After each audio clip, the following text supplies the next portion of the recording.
మరి మన ప్రభువును, మన రక్షకుడును, మన సజీవుడైన దేవుని తరపున పేరట అందరికీ నా హృదయపూర్వక వందనాలు. అందరికీ నా హృదయపూర్వక వందనాలు. అందరికీ నా హృదయపూర్వక వందనాలు అండి.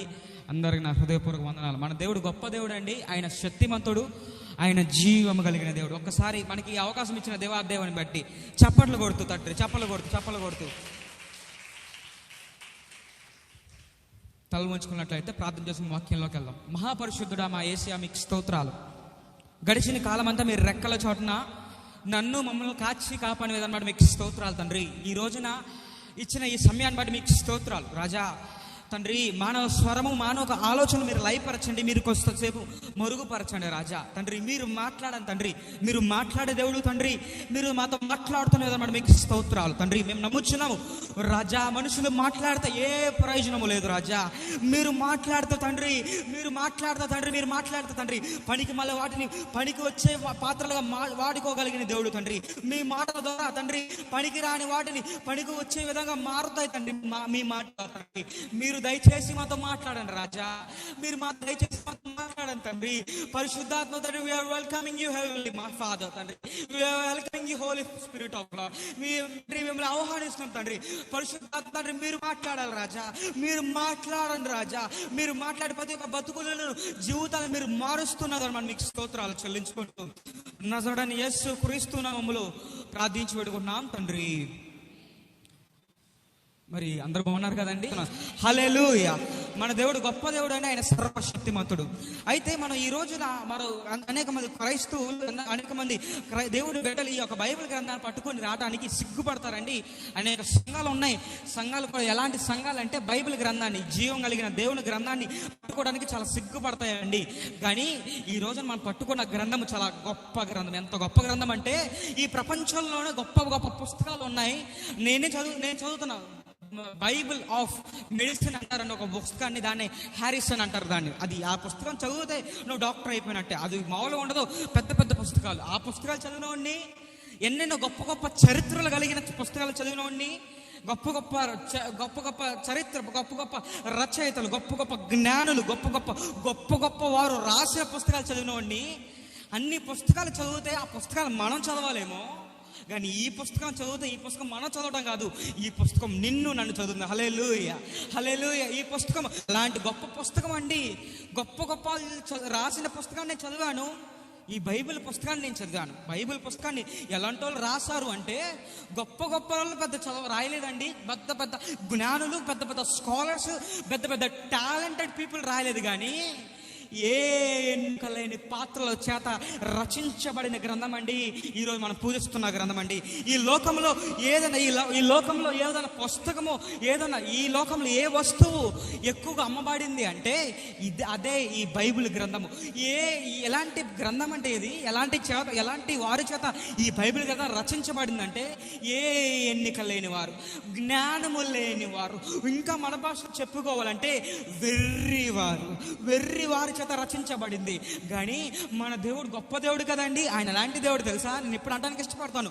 వెర్రి వారిని వాడుకుని జ్ఞానాలను సిగ్గుపరుచుకునే దేవుడు అండి మనం పూజిస్తున్న దేవుడు. వెర్రి వారిని వాడుకునే దేవుడు అండి మనం పూజిస్తున్న దేవుడు.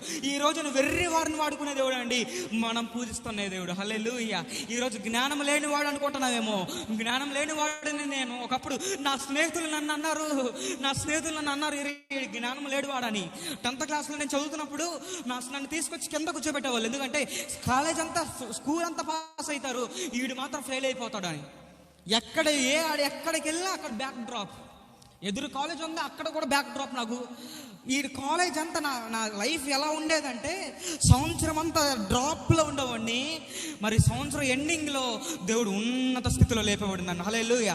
అంటే కాలేజ్ అంతా అనుకునేవాళ్ళు, అవునండి నిజమే, నేను వెర్రివాడిని, నాకు జ్ఞానం లేదు. కానీ దేవుడు ఆశ్చర్య కార్యం ద్వారా, ఈ బైబిల్ చదవడం ద్వారా దేవుడు ఎంతో జ్ఞానాన్ని, ఎంతో ఎలా బతకాలి, ఎలా నడవాలి, ఈ బైబిల్లో ప్రతి మాట చెప్పబడింది, ప్రతి మాట రాయబడింది. ఒక మాట రాయబడింది రాయబడిందంటే ఎంతో ప్రాముఖ్యత. ఈ రోజున ఈ బైబిల్ చదవడం ద్వారా నా జీవితం మారిందండి. ఒకప్పుడు ఎందుకు పనికిరాని వాడునండి, ఒకప్పుడు ఏ మనుషులు అయితే ఏ టీచర్లు అయితే వీడు ఎందుకు పనికిరాడు అన్నాడో అదే టీచర్ల చేత ఒరే నీలాంటి స్టూడెంట్ ఉన్నందుకు భలే గర్వపడుతున్నారా అన్నట్టు మార్చిందండి ఈ జీవం కలిగిన దేవుని గ్రంథం. హల్లెలూయా. నేను ప్రకటిస్తున్నా ఎందుకు ఎంతసేపు నా బైబిల్ గురించి ప్రకటిస్తున్నాను ఎందుకు చెప్తున్నానంటే మీకు ఒక మాట జ్ఞాపకం చేయడం నేను ఇష్టపడుతున్నాను. ఏంటి ఆ మాట అంటే ఈ బైబిల్ గ్రంథంలో రాయబడిన ప్రతి మాట అంటే ప్రతి అక్షరము ఏదో గొప్ప సంకల్పం చేత రచించబడింది. హల్లెలూయా. ఏదో ఒక మాట రాయబడింది అంటే బైబిల్లో అది ఒక గొప్ప సంకల్పం చేత ఏదో దాంట్లో నుంచి మనం నేర్చుకోవడానికి, దాంట్లో నుంచి దేవుడు పరిశుద్ధాత్మ దేవుడు మనకు నేర్పించడానికి ఈ బైబిల్ గ్రంథంలో రచించబడింది. హల్లెలూయా. అయితే చాలామంది క్రైస్తవులు చేసే తప్పు ఏంటంటే కొన్ని ఇన్సిడెంట్స్, కొన్ని వస్తువుల్ని కొన్ని వాటిని బైబిల్లో రచించబడింది ఏదో చదువుకుంటూ వెళ్ళిపోతారు. లేదు ఈ రోజున మీరు అలా చదువుకుంటూ వెళ్ళిపోయే దాంట్లో నుండి నేను ఎంచుకొని నేను వాక్యంలోకి వెళ్ళడానికి ఇష్టపడుతున్నాను. చూడండి ఏంటండి మీరు చెప్పబోయేది చదువుకుంటే అసలు బైబిల్ పెద్ద ప్రాముఖ్యతలో చూపించని భాగం ఏంటండి అంటే చూడండి ఆదికాండము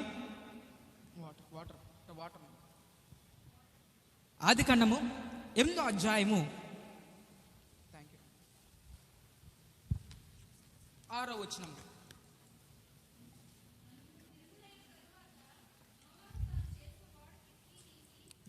మెల్లగా స్లోగా. 40 దినములు అయిన తర్వాత నోవహు తన చేసిన ఓడ కిటికీ తీసి ఒక కాకిని వెలుపలికి పోవుడ చేసెను. అది బయటికి వెళ్ళి భూమి మీద నుండి నీళ్లు ఇంకిపోయే వరకు అటు ఇటు తిరుగుచున్నాను. చదవబడిన వాక్య భాగం ద్వారా మన వెనుకల్లో దేవుడు ఆశీర్వదించును గాక. ఈ చదవబడిన వాక్య భాగాన్ని మనం కొంచెం పరిశీలిస్తున్నట్లయితే చాలామంది క్రైస్తవులు మనము ఈ కొన్ని ఇన్సిడెంట్స్ మనం చదువుకుంటూ వెళ్ళిపోతాం. ఏంటి ఎందుకు ఈ ఒక వచ్చిన నేను ఎంచుకున్నాను అంటే ఈ వచ్చిన ఎంచుకునే ముందు దాని ఒక స్టోరీ నేను ముందు చెప్పేసి నేను వాక్యంలోకి వెళ్ళడానికి ఇష్టపడుతున్నాను. నాకేమన్నా 30 నిమిషాలు నేను చాలా శ్రద్ధగా వాడుకోవడానికి ఇష్టపడుతున్నాను. హల్లెలూయా. అది జరిగిన సందర్భం ఏంటంటే లోకమంతా పాపము చేత నింపబడింది. ఇది మన దేవుడి దృష్టికి వెళ్ళింది. ఆయన ఏం చేశాడంటే ఈ యొక్క లోకాన్ని మొత్తం కడిగేయాలి, ఈ యొక్క లోకం పాపాన్ని తీసేయాలి, తుడిచిపెట్టాలని ఆయన సంకల్పించగానే ఇంకా ఆయన కోపాన్ని రుద్రాన్ని ఆయన కోపాన్ని చూపించే ముందు అక్కడ ఒక భక్తిపరుడు కనబడుతున్నాడండి మన ప్రభు. ఎవరా భక్తిపరుడు? ఎవరండి ఆ భక్తిపరుడు? నోవాహు అనే భక్తిపరుడు అండి, ప్రార్థనాపరుడు అండి, ప్రార్థనా వీరుడు అండి ఈ నోవాహు. ఈ భక్తిపరుడు పాపం మన దేవుడు ఎలాంటి వాడంటే సరే ఒక్కడే ఉన్నాడు కదా సరే కొట్టిపోతాడు అనుకోడు, కానీ ఒక్క భక్తిపరుడు ఉన్నా సరే వాని కోసం దిగి వచ్చే దేవుడు మనం పూజిస్తున్న దేవుడు. హల్లెలూయా. అరే నేనున్న ఇల్లులో చాలామంది అనుకుంటారు నేనున్న ఇల్లులో, నా టాపిక్ అది కాదు కానీ మా ఇంటిలో అందరు పూజలు చేస్తారు, నన్ను ఒక్కడే దేవుడు ఏం కన్సిడర్ చేస్తాడేమో అనుకుంటున్నావేమో. నోవాహు ఒక్కడి కోసము ప్రపంచాన్ని కన్సిడర్ చేశాడు. హల్లెలూయా. ఈరోజు నీ ఒక్కడి కోసము నీ కుటుంబాన్ని దేవుడు కన్సిడర్ చేస్తాడు. హల్లెలూయా. నీ ఒక్కదానివే నువ్వు క్రైస్తవుడేమో, నువ్వు ఒక్కదానివే దేవుడిని నమ్ముతున్నావేమో, నీ ఒక్కదాన్ని వాడుకుని దేవుడు విస్తరించబోతున్నాడు. హల్లెలూయా. ఆ రోజు నోవాహు ఒక్కడనే వాడుకున్నాడు, నువ్వు ఒక్కడివేమో నీ ఒక్కడి వెనక, నీ బలం లేని ఒక్కడి వెనక గొప్ప దేవుని బలం ఉంది. హల్లెలూయా. సరే ఈ యొక్క నోవాహుని చూశాడండి. సరే నోవాహుని దేవుడు అనుకున్నాడు, దేవుడు ప్రత్యక్షమై నోవాహు నేను ఒక ప్రపంచాన్ని అంతా పాపం చేత నింపబడిన యొక్క ప్రపంచాన్ని నేను కడగబోతున్నాను, నేను తుడిచేయబోతున్నాను, కానీ నీ కుటుంబాన్ని నేను రక్షించబోతున్నాను, నువ్వు ఈ కుటుంబాన్ని నేను రక్షించబోతున్నాను అని నోవాహుకి చెప్పి నీ కుటుంబం ద్వారా లోకాన్ని నేను నింపబోతున్నాను. లోకమంతా నేను వెర్రివాడుగా చూడవచ్చేమో కానీ నువ్వు మాత్రం నేను చెప్పిన మాట చేయి అని నోవాహు ఒక పాట చెప్పాడండి. నోవాహుకు చెప్పాడు, నోవాహు నువ్వు ఒక కొండ మీదకి వెళ్ళి ఆ కొండ మీదకి వెళ్ళి ఆ పడవని చేయి నోవాహు అని నోవాహుకి దేవుడు ఆర్డర్ ఇచ్చాడు. సరే ఇక నోవాహు ఏం చేశాడంటే ఆ కొండ మీదకి వెళ్ళి ఇంక పడవ చేయడం మొదలు పెట్టాడండి. మెజర్మెంట్స్ కూడా ఇచ్చాడు, ఎంత పొడుగు ఉండాలి, ఎంత ఎత్తు ఉండాలి, దానికి ఏ కీలు పోయాలి, అది ఏం చేయాలో మొత్తం అంతా మీ ఆ ముందు అధ్యాయంలో మీరు చూడొచ్చు. సరే, జరిగిన సంఘటన ఏంటంటే ప్రభువారు ఏ మెజర్మెంట్ చెప్పారో, ఏ పొడుగు చెప్పారో, ఏ ఎత్తు చెప్పారో అదే పొడుగు చెప్పినా, అదే కొలత చెప్పినా ఒక ఓడని చేశాడండి నోవాహు. మన బాటలో చెప్పుకోవాలంటే ఒక టైటానిక్ షిప్ లాంటిది ఒక పెద్ద షిప్ని చేశాడండి. షిప్ని చేసిన తర్వాత నోవాహుతో అంటాడు కదా, ఇప్పుడు నోవాహు నీ టాస్క్ ఏంటంటే, మరి ప్రపంచంలో ఈ యొక్క లోకంలో ఉన్న జీవుల్లో రెండు జతలు తీసురా, రెండు జతలను పడవలో ఎక్కించు. ఎందుకంటే ఈ లోకాన్ని నేను నీళ్లతోనే కడిగైపోతున్నా, అప్పుడు జీవరాశులన్నీ నాశనం అయిపోతాయి కదా.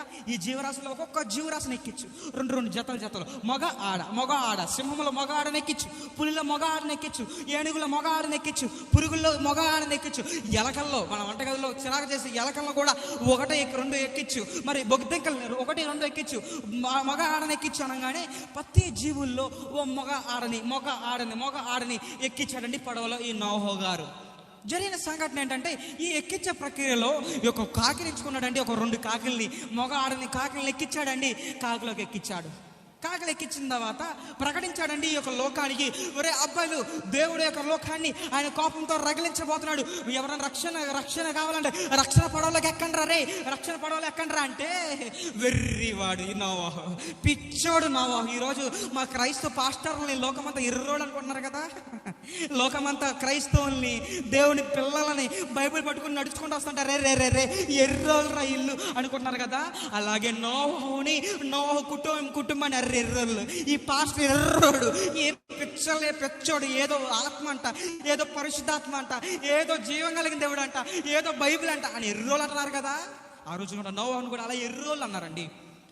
అయినప్పుడు దేవుడు మాట ప్రకటించాడు, ఎక్కించాడు. దేవుడే మరి అన్నిళ్ళు ఎక్కించాడు. దేవుడు ఆ ద్వారాన్ని మూసిన తర్వాత ఆ స్టోరీ అంతా మీకు తెలుసు. వర్షం కుమ్మరించబడింది. 40 రోజులు ఏకదాటిగా వర్షం కుమ్మరించబడింది. అంటే ఏకదాటిగా ఇంకా కొండలు కూడా మునిగిపోయినాయి. కొండలు భయంకరకున్న ఇలాంటి కొండలు కూడా మునిగిపోయేంత రేంజ్లో దేవుడు వర్షాన్ని కుమ్మరించాడు. జరిగిన సంఘటన ఏంటంటే, సంవత్సరం అయిపోయిందంటే సంవత్సరం పాడాలో ఉన్నాడు. ఈ సంవత్సరం అంతా నోవాహు ఏం చేశాడంటే, ఈ జంతువులన్నిటి కోసం ప్రయాసపడుతూ ఉండేవాడు. ఈ జంతువులన్నిటి కోసం దానికి ఆహారం అందించాలి.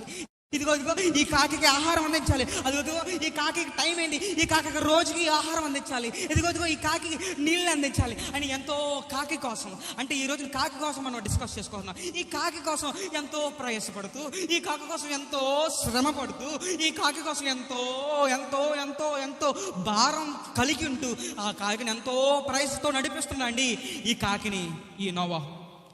జరిగిన సంఘటన ఏంటంటే, సంవత్సరం అయిపోయిన తర్వాత ఒక టైం వచ్చింది. ఇక దేవుడు వర్షం ఆపేసిన తర్వాత ఒక సంవత్సరం అయింది. సంవత్సరం పడవలోనే ఉన్నారు వీళ్ళు. అయిపోయిన తర్వాత ఈ సంవత్సరం ఎంతో ప్రయాస కలిగి ఈ కాకిని పోషిస్తున్నాడు ఈ నోవాహు. జరిగిన సంఘటన ఏంటంటే, కొన్ని రోజులు అయిన తర్వాత కిటికీ తీసి, అరే నీళ్ళు ఇంకినే లేదు, నాకు తెలియట్లేదు, నేను ముసలినైపు కళ్ళు కనబట్లేదు, ఒక కాకిని పంపిద్దాం. ఈ కాకి మనం ఎంతో పోషించాం కదా, ఈ కాకిని పంపిద్దాం. కాకిని పంపించాడండి.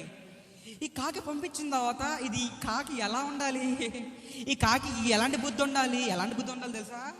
వచ్చేసి ఏ పని మీద పంపించాడు ఆ పని చూసుకుని, బాబా ఇంకా ఎంకలేదు నీళ్ళు అని వచ్చేయాలి. కానీ ఈ కాకి చేస్తున్న పని ఏంటి తెలుసా? లోకాన్ని చూసింది. అప్పుడు దాకా ఈ యొక్క కాపరి యొక్క ఒళ్ళో ఉంది, కాపరి యొక్క చేతిలో ఉందండి ఈ కాకి. అప్పుడు దాకా కాపరి ఎంత కష్టపడ్డాడో, ఈ యొక్క నోవాహు ఎంత శ్రమ పడ్డాడో, ఈ నోవాహు దానికోసం ఎంత టైం హెచ్చించాడో, ఈ నోవాహు దానికోసం ఎంత ప్రయాసపడ్డాడో మర్చిపోయి పిచ్చి కాకి, ఈ పనికి మాలిన కాకి చేసిన తప్పు ఏంటంటే, బయటికి ఎగిరిపోయి లోకంలో ఉన్న అట్రాక్షన్స్, లోకంలో ఉన్న ఈ అట్రాక్షన్స్ కాపరిని మర్చిపోయిందండి ఈ కాకి ఎలాంటిదంటే, ఎంతో ప్రయాస పడుతూ ఎంతో భారం మోసుకున్న ఈ కాపరిని మర్చిపోయి లోకంలో ఉన్న వాటిని, ఈ లోకంలో ఉన్న ఈ లోకం భలే ఉంది, ఈ అట్రాక్షన్ సవాలు తేలుతుంటే కాపరి దగ్గరికి వెళ్ళాల్సింది పోయి, కాపరి దగ్గరికి తిరిగి వెళ్ళాల్సింది పోయి, కాకి ఏం చేస్తుంది తెలుసా? లోకంలో అటు ఇటు ఆ సంఘం అటు ఇదని వాళ్ళని వీళ్ళని కాపరిని మర్చిపోయి, నోవాహుని మర్చిపోయి అటు ఇటు తిరుగుతుందండి. హల్లెలూయా. ఈ కాకి నేను ఏం పేరు పెడతాం అనుకుంటున్నాను తెలుసా? కృతజ్ఞత లేని కాకి. ఏం కాకంట? ఏం కాకంట? కృతజ్ఞత. అది నాకు సరిగ్గా రావట్లేదండి.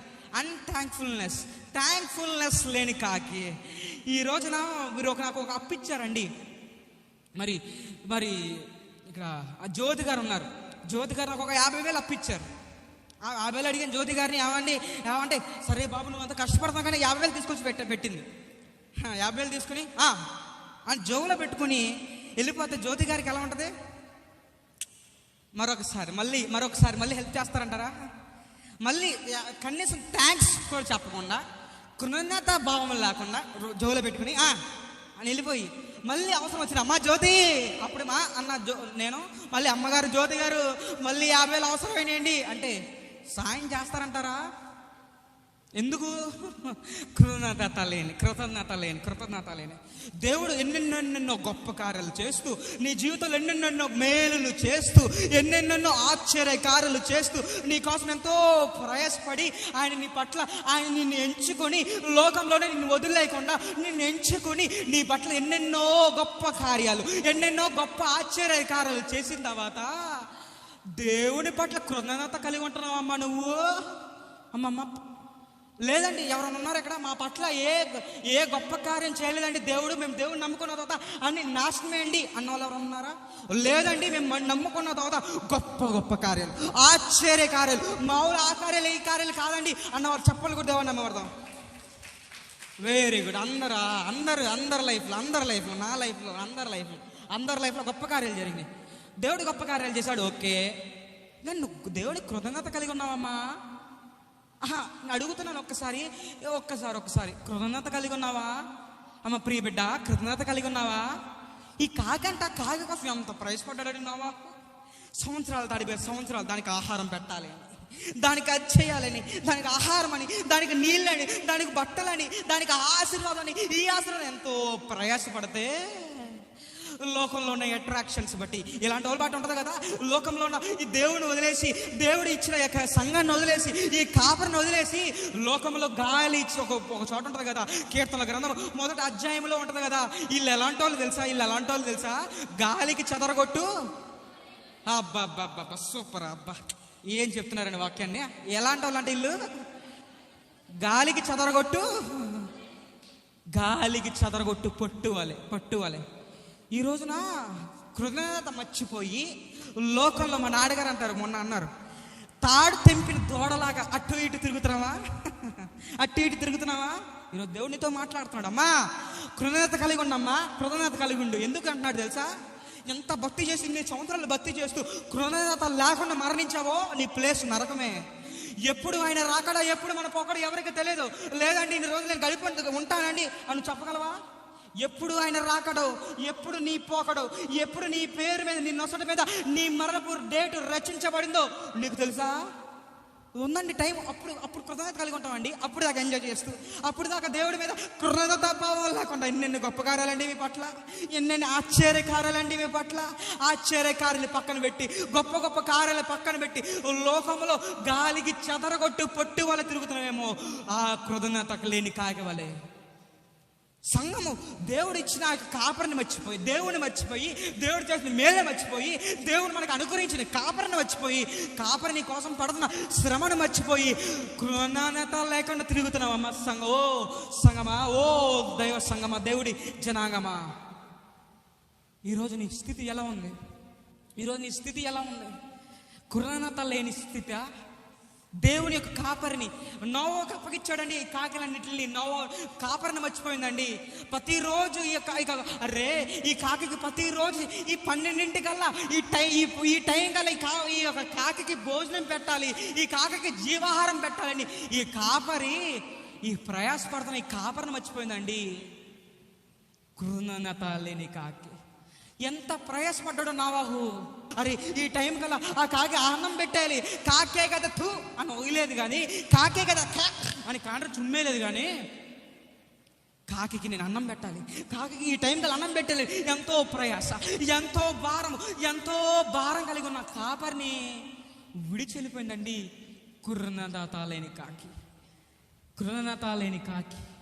దేవుడి పట్ల కృతజ్ఞత లేదు. దేవుడు ఎన్నో గొప్ప కార్యాలు చేశాడు, ఆయన పట్ల గొప్ప కృతజ్ఞత లేదు. ఈ లోకంలో నీకు అప్పగించిన నీ కాపరి ఎందుకు కృతజ్ఞత లేదు? ఈ రోజున కృతజ్ఞత లేదు. నీ జీవితాన్ని జీవిస్తూ కృతజ్ఞత దేవుడు మర్చిపోయి, దేవుని కాపరిని మర్చిపోయి గాలికి చెదరగొట్టి పొట్టు వాళ్ళు తిరుగుతున్నావేమో. దేవుడు నిన్ను వాన్ చేయమన్నాడు. ఈ మాటలు నాయ కాదు, దేవుడు నిన్ను వాన్ చేయమన్నాడు. ప్రభు పేరు నీకు చెప్తున్నాను. ఎన్నో మేము బలపరచడం కాదు, దేవుడు రాకడ ఆసన్నమైంది, మిమ్మల్ని దేవుడి రాజ్యానికి సిద్ధపరచడం కొరకు ఈ మాటలు మీకు చెప్తున్నాను. హల్లెలూయా. ఈ రోజున కృతజ్ఞత లేని మనిషిలాగా ఉన్నామేమో. దేవుడిని చేసిన మేలు మర్చిపోయి, దేవుని మేలు మర్చిపోయి, లోకంలో అనుసరించు, లోకంలో దేవుడు చేసిన అన్ని మర్చిపోయి, దేవుడు చేసిన ఎక్కడో ఈ పాడికి అలాంటి వాళ్ళం అండి. మనకన్నా గొప్పవారు, మనకన్నా ధనవంతులు, మనకన్నా అన్నిటిలో ముందున్న వాళ్ళు ఈరోజు చూడలేకపోయారు. అవునంటారా కాదంటారా? మనకన్నా బలవంతులు అవునంటారా కాదంటారా? మనకన్నా డబ్బు ఉన్న వాళ్ళు అవునంటారా కాదంటారా? మనకన్నా టాలెంటెడ్ అవునంటారా కాదంటారా? వాళ్ళ ముందు మనం ఏమైనా పనికొస్తామంటారా? కానీ ఈ రోజున చూస్తున్నామంటే చప్పట్లు కొట్టకుండా ఎలా ఉంటున్నారండి, చప్పట్లు కొట్టకుండా ఎలా ఉంటున్నారండి. వచ్చేది వస్తుంది, ఆ బయటకు వస్తుంటే ఆడు చచ్చిపోతుంది అక్కడే.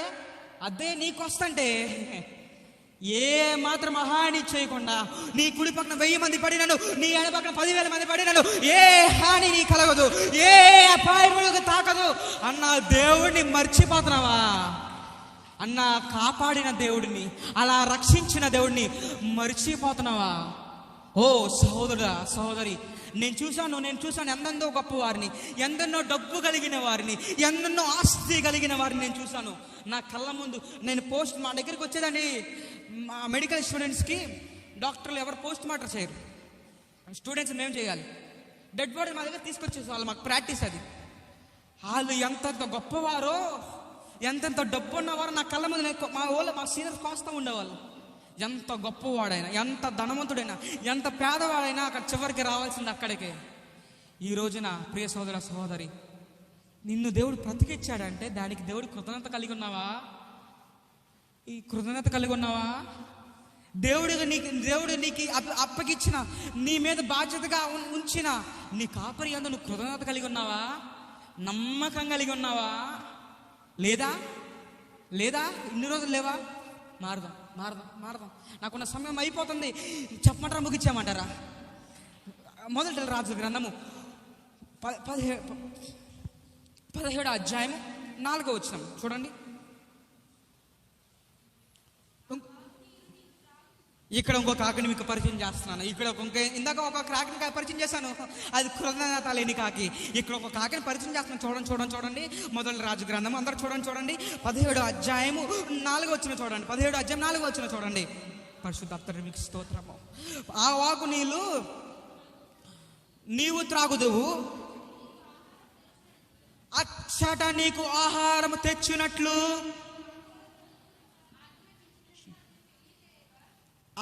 నేను కాకోలమునకు నేను ఆజ్ఞాపించి తిని. హల్లెలూయా. మరొకసారి స్పష్టంగా చదవండి. ఆ వాగు నీరు త్రాగుదువు, అచ్చట నీకు ఆహారం కలుగు చేయగలనట్లు నేను నేను కాకినకి ఆజ్ఞాపించుచున్నాను. హల్లెలూయా. ఇందాకేమో మీకు పరిచయం చేసిన కాకి కృతజ్ఞత లేని కాకి. ఇప్పుడు మీకు ఎలాంటి కాకిని పరిచయం చేస్తున్నానంటే కృతజ్ఞత కలిగిన కాకి, దేవుని యందు యథార్థత కలిగిన కాకి. కృతజ్ఞత కన్నా ఇంకో మాట అంటానికి ఇష్టపడుతుండు. ఇందాక నేను పరిచయం చేసిన కాకి యథార్థత లేని కాకి. ఏ కాకి? దేవుని యందు, దేవుడు అప్పగించిన కాపరి యందు చెప్పనమ్మా యథార్థత లేని కాకి. యథార్థత దేవుని యందు ఉందా? యథార్థత దేవుడు అప్పగించిన కాపరి యందు ఉందా యథార్థత? ఇక్కడ చూడండి యథార్థత కలిగిన కాకి. ఈ కాకిని పరిచయం చేసే ముందు ఈ కాకిని దేవుడు ఎలాంటి వాడికి వాడుకోబోతున్నాడంటే, ఇక్కడ ఒక ప్రవక్త ఉన్నాడండి, ఈయన పేరు ఎలియా. ఈయన మామూలు ప్రవక్త కాదండి, భలే ప్రవక్త. ఎంత గొప్ప ప్రవక్త అంటే, ఒకరోజు నేను నుంచొని ఓ ఆకాశమా అని ఆకాశం కోసం ప్రార్థన చేస్తున్నాడు. ప్రార్థన చేయగానే ఈ ప్రార్థనకు దేవుడు మొర విని ఆకాశాన్ని తెరిచి ఆకాశం నుండి అగ్నిని కురిపించాడండి. ఈయన ప్రార్థన చేయగా చప్పలు కొట్టకుండా ఎలా ఉంటున్నారండి? అక్కడితోనే కాదు. ఈయన ప్రార్థన చేయగా 3.5 సంవత్సరాలు వర్షమా ఆగిపో అని ఆకాశం వైపు కళ్ళు ఎర్ర చేసి చూడగా వర్షాన్ని 3.5 సంవత్సరాలు ఆపేశాడండి. మామూలుడు కాదండి. ఎలా చెప్పలు కొట్టుకుంటూ ఎలా ఉంటున్నారండి ఈ ప్రవక్త. మామూలుడు కాదండి. ప్రవక్తల్లోనే ఒక పెద్ద పీట కలిగిన ప్రవక్త అండి. ఈ ప్రవక్త గురించి బైబిల్ గ్రంథమే కాదండి, ఖురాన్ కూడా చెప్తుందండి ఏలియా అనే గొప్ప ప్రవక్త కోసం. అలాంటి గొప్ప ప్రవక్త అండి ఈయన. ఎలాంటి గొప్ప ప్రవక్త అంటే ఈయన మామూలు ప్రవక్త. ఈయన ప్రార్థన చేస్తే ఆకాశంలో వర్షం ఆగిపోయింది. మళ్ళీ ఆకాశం వైపు చూసి, ఆకాశమా నువ్వు తెరవబడి అనగానే 3.5 సంవత్సరాలు ఆగిపోయిన వర్షం ఈయన ప్రార్థన చేయగానే మళ్ళీ వర్షం స్టార్ట్ చేయడం కురిసింది. మామూలుగా చెప్పలు ఒకటి దేవుడు మనం పడదాం. ఈయన వాడుకుని మీకు చెప్పిన కొన్ని సమయం సరిపోదు. ఆయన గురించి మొదలు రాజు గ్రంథం మీరు వెళ్ళి ఇంటికి వెళ్ళి చదువుకోండి. ఎన్నెన్నో గొప్ప కార్యాలు, ఎన్నెన్నో ఆశ్చర్య కార్యాలు ఈ యొక్క గొప్ప ప్రవక్త వాడుకున్నాడండి. ఈ గొప్ప ప్రవర్తన బట్టి దేవుడు ఈ గొప్ప ప్రవర్తన వాడుకున్నాడండి. ఈ గొప్ప ప్రవర్తన బట్టి ఎన్నెన్నో ఆశ్చర్యకాలు చేశాడండి. మీకు ఒక విషయం చెప్పంటారా?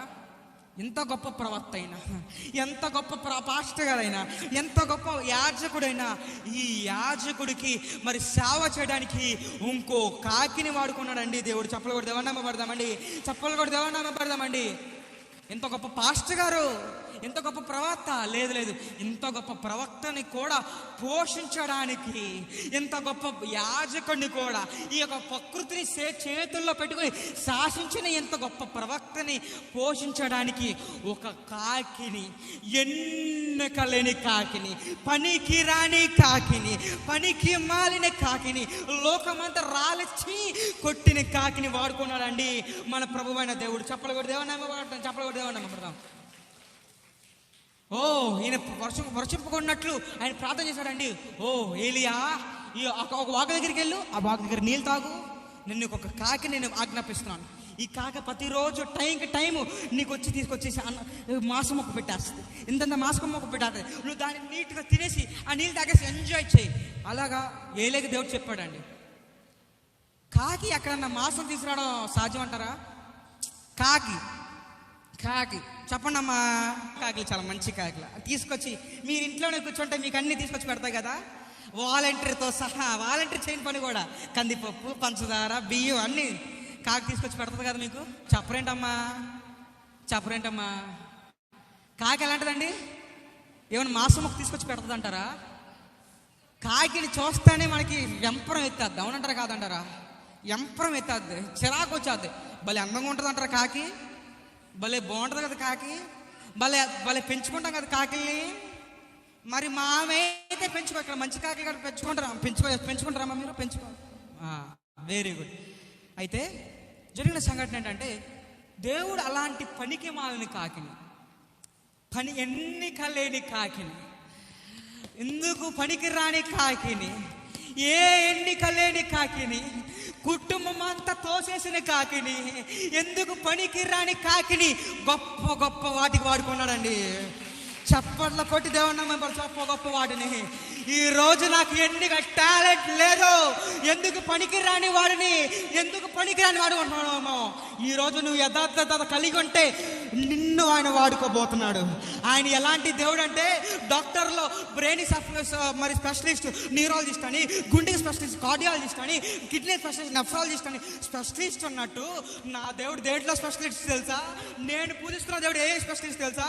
నేను ప్రకటిస్తున్న దేవుడు ఎటువంటి స్పెషలిస్ట్ తెలుసా? ఉన్న వాటిని లేని వాటిగా మార్చగలిగిన దేవుడు, ఉన్న వాటిని లేని వాటి దేవుడు. ఇంకా ఉంది. ఆయన ఎలాంటి దేవుడు తెలుసా? వెర్రి వారిని జ్ఞానంలో సిగ్గుపరచుటకు వెర్రి వారిని వాడుకునే దేవుడు. ఆ దేవుడు అండి వెర్రి వారిని జ్ఞానం సిగ్గుపరచుకునే స్పెషలిస్ట్ అండి. బలహీనలు వాడుకొని బలవంతులు సిగ్గుపరచుకునే స్పెషలిస్ట్ అండి. ఈరోజు ఎన్నిక లేని నిన్ను వాడుకునే స్పెషలిస్ట్ అండి. చెప్పలు కొట్టుకోండి, ఎలా ఉంటున్నారండి? ఈరోజు ఎన్నిక లేని వాడివా? కుటుంబం అంతరే పనికి ఎర్రిదన అని విసర్జిస్తుందా? ఎందుకు పనికిరాని నీ యొక్క సొంత బిడ్డలే నేను పక్కకు తోసేశారా? నీకు జ్ఞానం లేదమ్మా, కూర్చో పక్కన అంటున్నారా? నీ సొంత బిడ్డలు నేను పక్కకు తోస్తున్నారా? నీ సొంత భర్త నేను పక్కకు తోసేస్తున్నాడా? ఓ ప్రియ సహోదరుడా, ఎవరు పక్కకు తోసి విడిచి వదిలినా నువ్వు పూజిస్తున్న దేవుడు, నువ్వు ఆరాధిస్తున్న దేవుడు, పూజిస్తున్న దేవుడు నిన్ను విడిచిపెట్టడు. కాకిని వాడుకున్న దేవుడు నిన్ను వాడుకోబోతున్నాడు. కాకిని ఉన్న వాటి కోసం వాడుకున్న దేవుడు నిన్ను ఉన్న వాటిగా వాడుకోబోతున్నాడు. దీనికి నీకేం కావాలి? యథార్థత.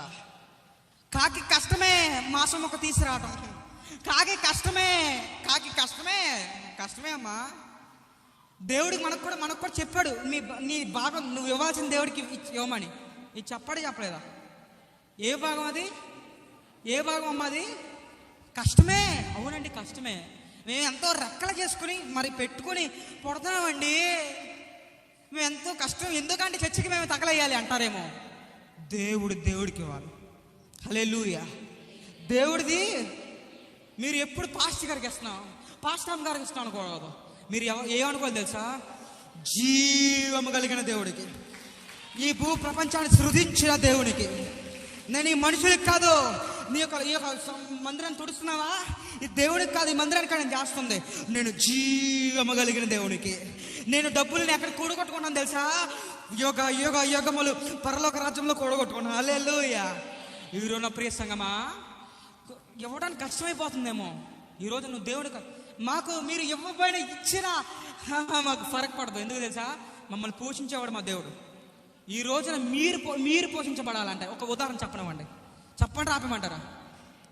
ఈరోజు నాకు బైబిల్ తీసుకున్నాను, పాస్టర్ గారి దగ్గర బైబిల్ తీసుకుని, ఒక్కసారి ఈ బైబిల్ తీసుకుని, అయ్యగారు ఒక్కసారి తీసుకుంటానండి పాస్టర్ గారి దగ్గర, నేను ఒక్కసారి తీసుకుంటానండి, తీసుకుని నా దగ్గర పెట్టుకుని కొంతసేపు అందరూ వచ్చిన తర్వాత ఎవరు లేనప్పుడు తీసుకున్నాను. అందరూ వచ్చిన తర్వాత అందరూ వస్తున్నారా? ఇప్పుడు పాస్టర్ గారి దగ్గర వాక్యం చదువుకుంటానని కొంతసేపు తీసుకున్నాను అప్పుగా. ఈ తీసుకున్న బైబిల్ ఇప్పుడు అందరూ ఉన్నారు కదా అని అందరి ముందు మరి అందరు చూస్తున్నారు కదా అని పాస్టర్ గారికి నేను ఇస్తున్నట్టు ఫోటోలు కూడా పిలుస్తూ నేను ఇస్తున్నట్టు పెడితే ఎలా ఉంటుంది? ఇది నేను ఇస్తున్నట్టు. ఇది ఎవరిది? పాస్టర్ గారు ఎవరికి ఇచ్చారు? మళ్ళీ పాస్టర్ గారికి ఇచ్చాడు. నా బాధ్యత మళ్ళీ పాస్టర్ గారికి ఇవ్వకుండా మళ్ళీ దానికి ఇస్తున్నట్టు పెద్ద బిల్డప్. మళ్ళీ ఫోటో అందరు చూస్తున్నారా? ఫోటో చూస్తున్నారు, మళ్ళీ దానికి బిల్డప్. పాస్టర్ గారు ఈ రోజున దేవుడు నీకు ఆరోగ్యం ఇచ్చినందుకు, నీకు అంతస్తు ఇచ్చినందుకు, అన్నిటిగా మించి నీకు ఈ ఆయుష్ని ఇచ్చినందుకు, ఈ ఆయుష్ని ఇచ్చినందుకు దేవుడిది. మళ్ళీ దానికి మళ్ళీ స్పెషల్. ఇది ఎవరికి ఇస్తున్నారు? ఇది దేవుడు వీళ్ళు ఇస్తున్నారు. వీళ్ళకి ఇచ్చిన దాన్ని దేవుడికి ఇస్తున్నారు అంతే. దేవుడికి వీళ్ళు ఆయుష్ ఇచ్చినందుకు, ఆరోగ్యం ఇచ్చినందుకు, మొత్తం సమస్తం ఇచ్చినందుకు దేవుడికి ఇచ్చాడు అంతే. దానికి మళ్ళీ కటింగ్, పేర్లు. ఎవరన్నా కుర్చీ ఇచ్చారా? ఒక కుర్చీ ఇచ్చారా? దాని మీద కుర్చీ కన్నా పెద్ద పేరు వాళ్ళ పేరు ఉంటుంది. ఏమని ఉంటుంది? ఫలానా శ్రీ వారిచే ఇవ్వబడింది. ఏమన్నా ఫ్యాన్ ఇచ్చారా? ఫ్యాన్ మీద పేర్లు లేవు. ఎవరన్నా ఒక్క ఫ్యాన్ ఏమన్నా స్పాన్సర్ చేశారా? దానికి మళ్ళీ పేర్లు ఒక్క రెక్క మీద కాదండి, 3 రెక్కల మీద పెద్ద పేర్లు. మళ్ళీ మధ్యలో పేరు ఏంటిది? దేవుడికి ఇవ్వడానికి కష్టం అయిపోతుందేమో మీకు ఈ రోజున. యథార్థత లేని కాకిలాగా దేవుడి పట్ల దేవుడు నీకు అప్పగించిన దాసుడి పట్ల యథార్థత లేదు. ఇక్కడ చూడండి ఇక్కడ గమ్మత్తు ఏంటంటే, ఇక్కడ నోవహు దగ్గర యథార్థత లేదు, దేవుడి దగ్గర యథార్థత కోల్పోయింది.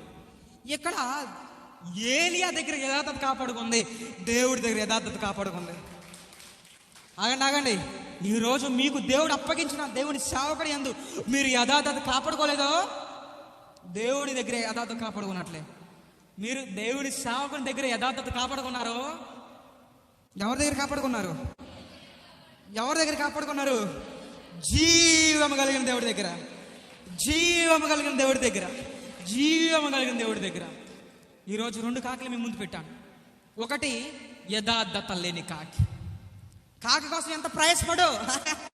ఇంకోటి ఉంటుంది కదా, దూడ ఎంత వర్షం ఏదో ఉంటుంది కదా, గొన్నపోత మీద కుంభర కురిసినట్టేనా, వాన కురిసినట్లే, ఎంత తుఫాను కురిసినా ఏది ఎంత ప్రయాసపడినా, దానికోసం ఎంత శ్రమపడినా, దానికోసం ఎంతో 12 గంటలకి లేచి వాక్యం పెట్టి, అమ్మో ఈ కాకి పడి ఎంతో ఇవ్వాలి, ఎంతో ఆహారం నింపాలి, ఎంత ప్రయాసపడినా దులుపుకోవడం అలవాటైంది కదా. దేవుడి సేవ కూడా, ఓ దేవుడి సంగమా, ఈరోజు మీరు నవ్వుకోవడానికి చెప్పట్లేదు, కానీ ఆయన రాకడి ఎప్పుడో, నీ పోకడి ఎప్పుడో ఎవరికి తెలియదు ఏమో. ఓ సంగమా, దేవుడు నీ ఎక్కడ తీసుకెళ్ళావో దేవుడు తెలుసు, నిన్ను ఎక్కడ తొయ్యాలో దేవుడికి తెలుసు. లూసిఫర్ స్వభావం నీకొద్దు. లూసిఫర్ అనుకుంది కదా, నాకు అన్నీ వచ్చినాయి కదా, నేను పాటలు పాడుతున్నాను కదా, ఇంకా నాకు వర్షిప్ చేస్తున్నాను కదా, నాకు ఇంకే అనుకుంది. తొక్క వేయబడింది. ఈ రోజున అలాంటి వాళ్ళు ఎవరు ఉన్నారా? పాస్టర్ గారు దేవుడికి వ్యతిరేకంగా ఎవరు మాట్లాడుతున్నారా? నేను పాటలు పాడుతున్నాను కదా అని వ్యతిరేకంగా తిరుగుతున్నారా? వాళ్ళలో దూరింది దేవుని ఆత్మ కాదు. ఏ ఆత్మ? లూసిఫర్ ఆత్మ. ఈరోజు 2 ఆత్మలు ముందు పెట్టాను. ఒక ఆత్మ యథార్థత కలిగిన ఆత్మ, యథార్థత కలిగిన కాకి, యథార్థత కలిగిన పర్సనాలిటీ, యథార్థత కలిగిన మనిషి. యథార్థత ఎవరికి యథార్థత? దేవుడికి యథార్థత. దేవుడి పేరటున్న ఆయన కాపలికి యథార్థత. ఇంకోటి యథార్థత లేని కాకి. నువ్వు యథార్థత కలిగి ఉన్నావా? నువ్వు పనికిరాని దాని అనవచ్చు. ఎందుకు ఎన్నికలేని దాని అనవచ్చు. ఆయన నిన్ను వాడుకోబోతున్నాడు. చప్పలు కూడా దేవుని నమ్మబడదాం. అందరు మన తల వంచినట్లయితే ఒక్కసారి దేవునితో ఒక తీర్మానం చేసుకుందాం. ప్రభువా మీకు స్తోత్రాలు. మీరు ఎంతో స్పష్టంగా క్లిష్టంగా మీరు మాట్లాడారు. అవునైనా మా సమయం ఎప్పుడు మా సమయం ఎప్పుడో, మా పోకడ ఎప్పుడో మాకు తెలియదు నాయనా. మీరు రాకడ ఎప్పుడో, మా పోకడ ఎప్పుడో తెలియదు తండ్రి. మేము ఈరోజు చనిపోతాం, మీ రాజ్యంలో మేము ఉండాలి నాయన. ఇన్ని రోజులు మీరు చేసిన కార్యాలు బట్టి, మీరు చేసిన ఆశ్చర్య కార్యాలు బట్టి మేము మర్చిపోయాం నాయన. మీరు ఎన్నెన్నో గొప్పగా ఎక్కడో మరణించాల్సిన తండ్రి, ఎక్కడో కన్ను మూయాల్సిన ఉన్నాయన. ఈ రోజున యథార్థత లేని కాయకలాగా, యథార్థత లేనోళ్ళలాగా, గాలికి చెదరగొట్టు పొట్టులాగా అటు లోకంలో ఉన్న కాపరిని వదిలేసి తిరుగుతున్నాను నాయన, గాలికి చెదరగొట్టు పొట్టులాగా. మీరు చెప్పారు నాయన, ఎక్కడి నుంచి తీసుకెళ్ళాలి అక్కడ తీసుకురాగలను దేవుడు నాయన. ఇక్కడ నుండి నేను యథార్థత కలిగి ఉంటాను నాయన, నీ పట్ల యథార్థత కలిగి ఉంటాను. నువ్వు నాకు అప్పగించిన దాసుని అట్లా, దాసురాలి అట్లా నేను యథార్థత కలిగి ఉంటాను. ఎన్నాళ్ళు యథార్థత లేని జీవితం నా యొక్క పిల్లలకి నేను అది నేర్పిస్తాను ప్రభు.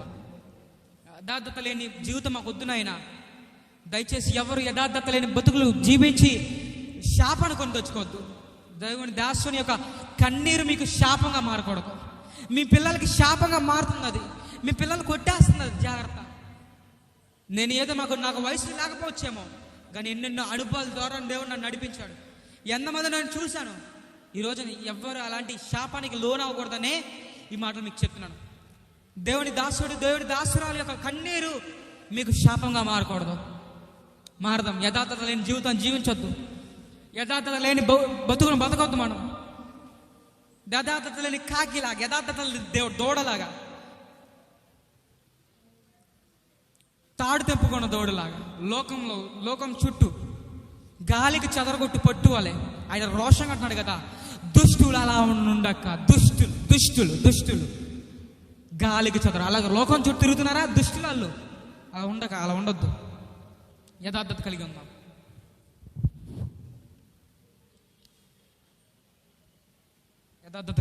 ప్రార్థిద్దాం. అలాగే దేవునితో ఒక తీర్మానం తీసుకుందాం, ఒక యథార్థత కలిగి ఉంటామని.